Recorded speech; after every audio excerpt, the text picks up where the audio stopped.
Hi, my name is Omi, and I'm a writer, currently based in Montreal, also known as Joja K.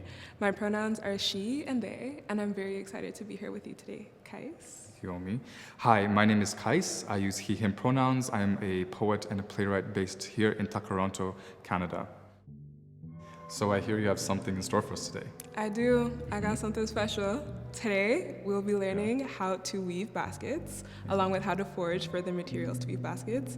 And I think you have something special cooked up for us. I do. What are we going to be doing? I have a guided meditation as well as a writing poetry workshop. Let's go. Let's All get right. started. Foraging is one cool way that we can deepen our relationship with our natural environment. You can visit your local forest, hiking trail. This time, I'm carefully selecting from my magical at-home felt garden to get materials for the celebration basket. Okay, I think we're good. Let's go make our basket. So, Kais, today we're gonna be making something super special. This is my celebration basket. And so for today, we're using the colors purple, green, yellow, and blue. Okay. So the base is red. And so I really want to talk to you about the importance of weaving and also using plant-based fibers in order to weave. And it might sound weird as a writer to be doing this, but I think in the same way that we physically weave together natural fibers, it's the same thing that we can do in stories. You know, we borrow from people, we borrow from the land, we borrow from all the different types of intelligences that there are to make together something beautiful that then can be used for our entire community. And I think in the same way that, you know, we develop complex, intimate relationships with the land, I think it's the same thing that happens when we take the land's gifts and make something that we can all use in our community.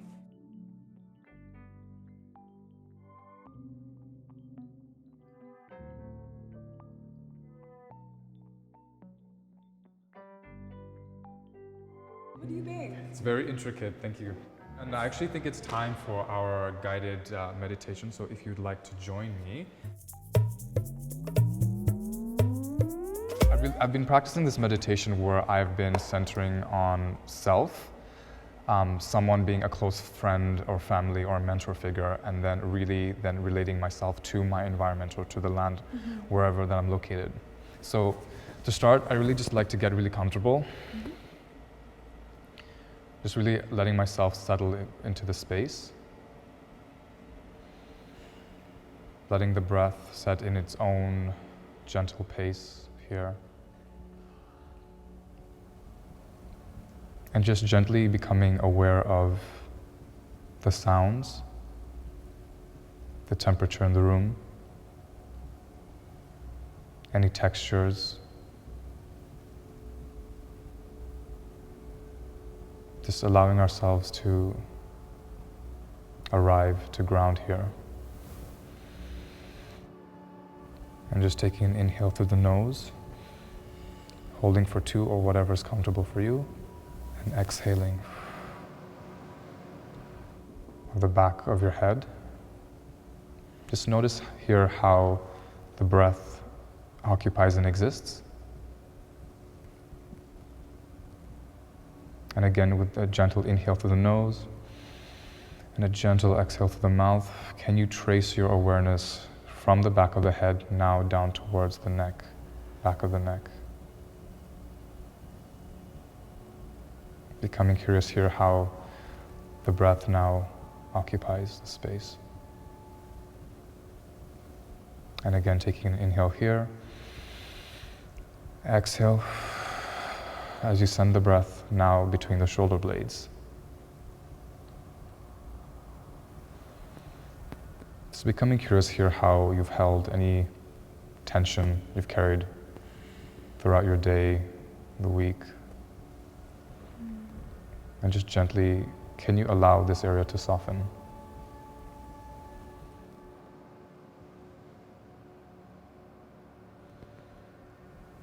Just gently with each inhale and exhale, feeling this area soften.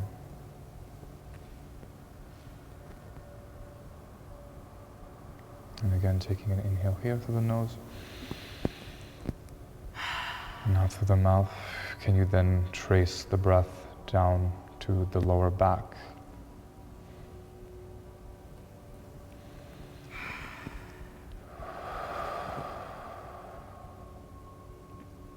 Allowing the breath here to exist.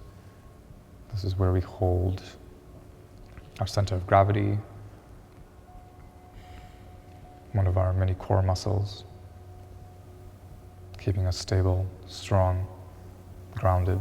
And now just gently sending the breath down towards your sits bones. Feeling the different points of contact you're making with the floor, carpet, the chair, whatever your support is.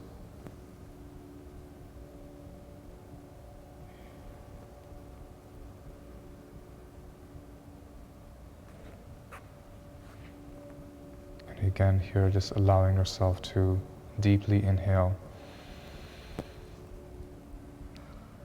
and exhale, allowing for there to be softened in this area. Now just gently guiding your breath towards the back of your thighs. Any tension just softly melts with each breath.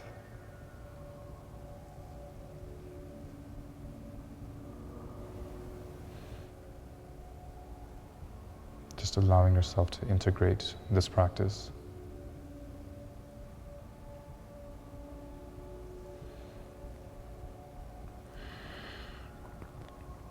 Now, I want you to, as an offering, to gently invite either a close family member, a friend, a mentor figure, whoever decides to join this practice today.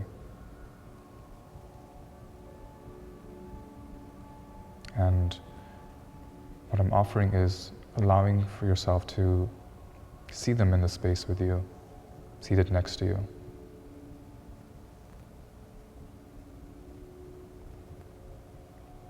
Just allowing for their presence to exist with you in space.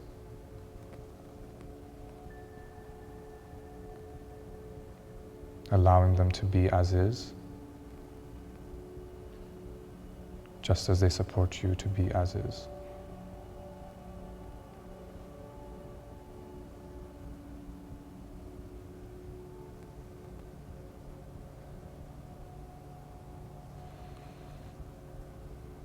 And just gently now, as this person comes to form beside you,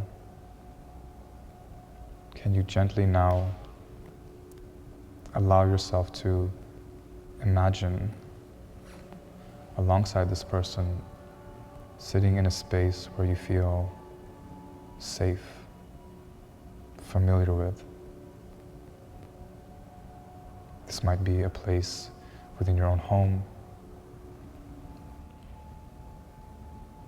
allowing yourself to gently experience this. You're safe here. You are supported here.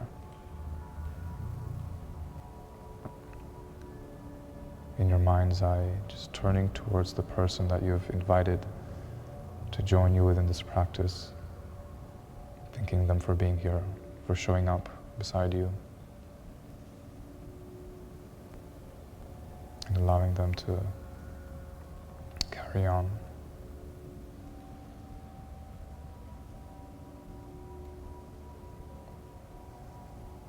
And now just gently, in your mind's eye, just watching the environment softly melt. You're still grounded, still present.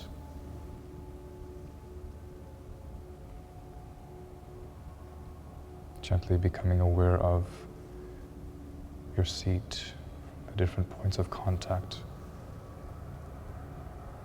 with your sits bones, your leg muscles, carpet, chair, whichever you're seating in. And just gently coming back into the space in which you're in. Becoming aware of any sounds, lights, textures, temperature.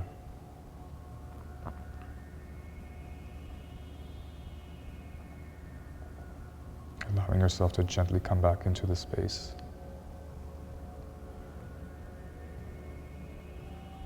And if your eyes are closed, just gently opening them. Allowing yourself to reorient to the space. And welcoming any sounds that welcome you back into the space.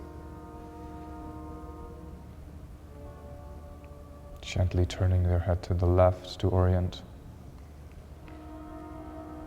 Gently turning to the right. Gently turning your head above. And gently turning your head forward. Just allowing the small muscles to wake up. You might want to twinkle your fingers, toes, gently circle your head. Right, no large movements, just slowly.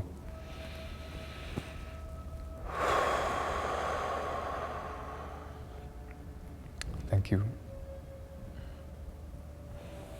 So I meditate almost every day, so I at least give myself like 3 to 5 minutes when I'm going to go to bed or when I wake up, and I really feel that this helps set the tone for how I want to start my day and what note I want to close off on. Especially in today's world, which is even more demanding than it ever has been before. It's just been really crucial for me to just really carve out that time and really set that intention to reflect on how I want to show up the next day, and who I want to show up with and where I want to show up with. And this is also where some of my like insights from my own poetry writing have come from, like from my own meditations. But they do also come up, throughout my day-to-day conversations like this, talking to people. And talking about my writing, I was wondering if if you'd be down for some writing. I would love to do a little writing session. Let's go, let's have at it. All right. So really, it's really anchored within the meditation practice that we did, focusing on, ourself, the invitation of the other person, and then our connection to the environment or the larger world in which we're in. So it's only 3 minutes, and for each section being the self, family, friend, or a mentor figure that we want to invite, and then the environment, each part we're given just a minute to write something that we, wish we had said or want to say that we maybe never fully expressed to ourselves at a certain time, but then also to that person that we had invited in, and then also something to the environment as well, if it could be something like of gratitude. So I'll start us off by timing the activity, so we'll each have a minute for each section. So I'm going to start the timer, and of course I invite you folks to join us as well if you feel so called to doing this. So I'm just going to get my phone, and then starting the timer now.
Moving just over to the second piece of the poem or the letter to self. So now just extending that that mindfulness or that attention to the person who decided to to join us, or who you decided to invite.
Now, just moving to the last piece of this offering, being the environment or the space that you had chose to show up in.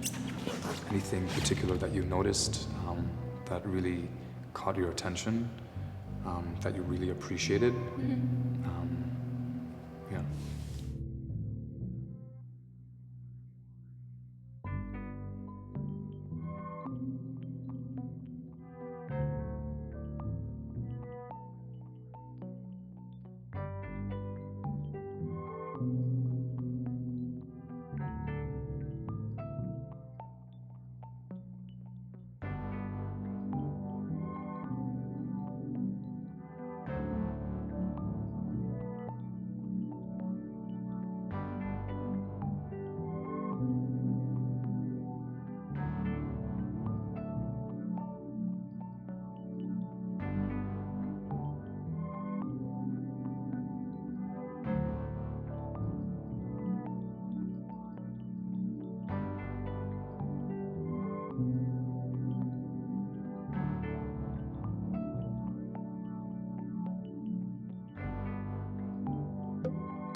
All right, it is time. Thank you very much, Kais. I appreciate you and your gifts. Thank you. Thank you for being open to receiving this. Yeah, and I think that's a perfect segue into reading our anthology pieces. Yeah, let's do it. Yeah. Let's go. So, I think my offering after that wonderful guided meditation case will be my poem Rain. Okay. So let me flip to it in the book, and I'll get to reading. We've kissed under a sky of rain so many times, and every time feels like the first. The way the rain falls on us as we hold each other close tells me all that I'll ever need to know about our love. I want to tell you what it feels like to have the privilege to be your lover, and for you to say that it's a privilege to be mine. Under the rain, I want to tell you how good it feels to love you, and so I do. Thank you for sharing. Yeah, thank you. Okay. Well, I have a similar adjacent poem.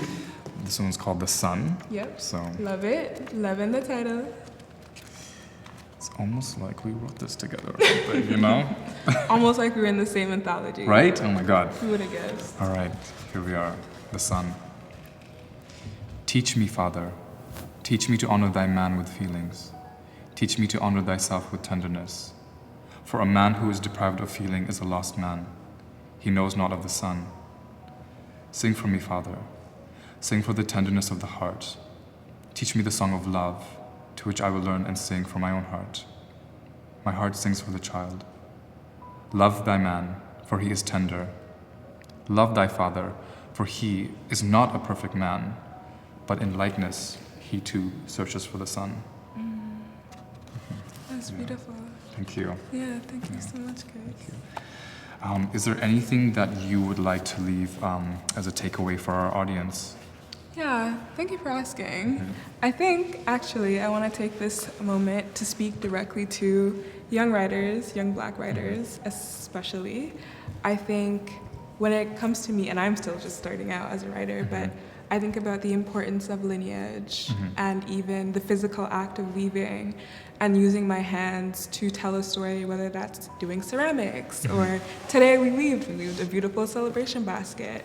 I think I always use those opportunities to incorporate the aspect of storytelling that is so inherent to us as Black folks, especially as Black diasporic folks, having descended from people that were enslaved. So that's always really important to me. And so for today's episode, I really wanted to talk about Edith Clayton, who is a Black Nova Scotian weaver who uses ash, and she has an entire lineage of weavers out in Nova Scotia that have taken up her work, and I think that's absolutely amazing. So that was my inspiration for today. How about you, Kais? Do you have any takeaways? Yeah. For my takeaway, I'd like to offer to the audience is really leaning into this space of both vulnerability and strength, and understanding that those two can coexist with each other. Especially for like young Black writers, it can be very intimidating to being very vulnerable and sharing our own intimate and personal stories, either about the relationships that we're struggling with, from everything from friends and family to our lovers and things that we didn't get to say. So it's really just leaving you folks with vulnerability in itself, as corny as that sounds, is a strength, and it's something that we can choose, from moment to moment with people that we feel safe with, and just continuing to build that capacity for tenderness, really. Yeah, that's beautiful, Kais. So that's my takeaway. Yeah, that's wonderful. Thank you for sharing that. Thank you. I'm holding that in my heart as well. Thank you for sharing space with me. Of course. Thank you. Love you guys.